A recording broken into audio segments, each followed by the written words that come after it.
some inmates out of jail with an ankle monitor during the coronavirus pandemic. But that hasn't stopped some from violating conditions of their release, making rearresting some of them a big problem.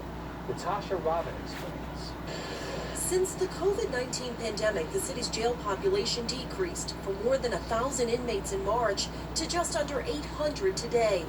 Judges ordered many of those inmates released on ankle monitors. One of the advantages is when you have a person whose risk is higher, a person who may reoffend and has a history of maybe a career criminal, or a person who has a history of skipping court, or a person whose charges indicate that they're at risk, whether it's violence or rape or something of that nature, the court isn't actually letting them go. They're technically being released to a digital jail. That digital jail means wearing an ankle monitor, a device that tracks a person's whereabouts and sends specific data and coordinates to the monitoring company. The judge can construct whatever types of terms and condition, and that can be managed from a computer screen with 100% certainty. This is what people should be wearing because it's really secure. Matt Dennis owns A2i, an ankle monitoring company used by criminal court judges. It just depends on what the judge's order is, but that order can be followed to the letter of the law. Dennis says it gives his company arrest powers if a person violates the conditions of his or her release. But that isn't always the case. Depending on the type of release. If the judge does because we're on all of the above, if the judge releases him on an ROR, then there's more restrictions as to what we can do. We don't necessarily have the full arrest powers. An ROR, or released on your own recognizance, essentially means free bond. And while the judge can still impose conditions of the bond, the ankle monitoring company cannot automatically arrest the defendant if they violate those conditions. Dennis points to Jonathan Garner, a theft suspect released on an ROR in March. He was ordered to go to a drug rehab and check in.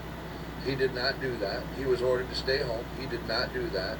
And in the process of all of this, he did not charge his device. He refused to plug his ankle monitor in. And at one point, that device shut down, which is a complete violation. Had he been released on a bond, he would have never gotten that far. Dennis says if a judge wouldn't have released Garner on an ROR bond, he could have arrested Garner after the first time he violated his conditions.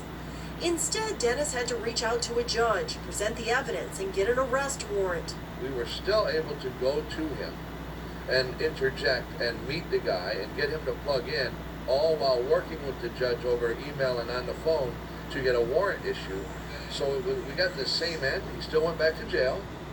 He was still held accountable, but it took a lot longer. In a separate case, a judge released alleged D-Block gang leader Glenn McCormick on an ROR last month. The judge knew that McCormick was a drug dealer. He had seen evidence of him dealing drugs in broad daylight on Dumaine Street.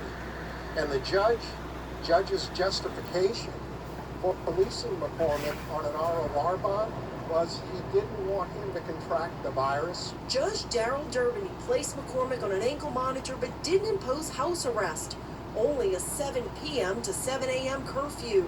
He went straight from A2i's offices straight to his old gang territory. Literally 17 minutes after leaving our offices, he was in his old stomping grounds.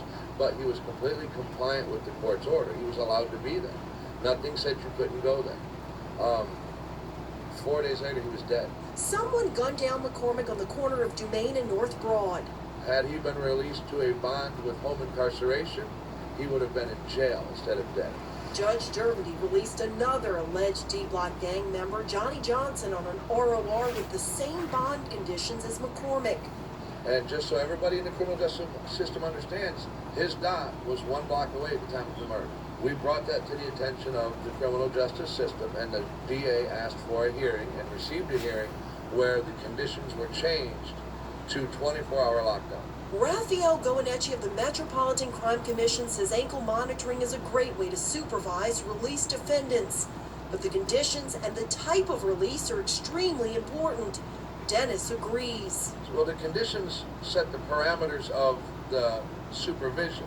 The type of release sets the capabilities of the supervision. You need to have a mechanism to make sure that those offenders are complying with the conditions of their release, and not committing additional crimes. And electronic monitoring is the solution. Natasha Robin, Fox 8, Local First. Goyeneche says while he supports electronic monitoring, he believes law enforcement should handle the system instead of a private vendor. Dennis says he's in constant communication with law enforcement and gives them access to his system. But we are seeing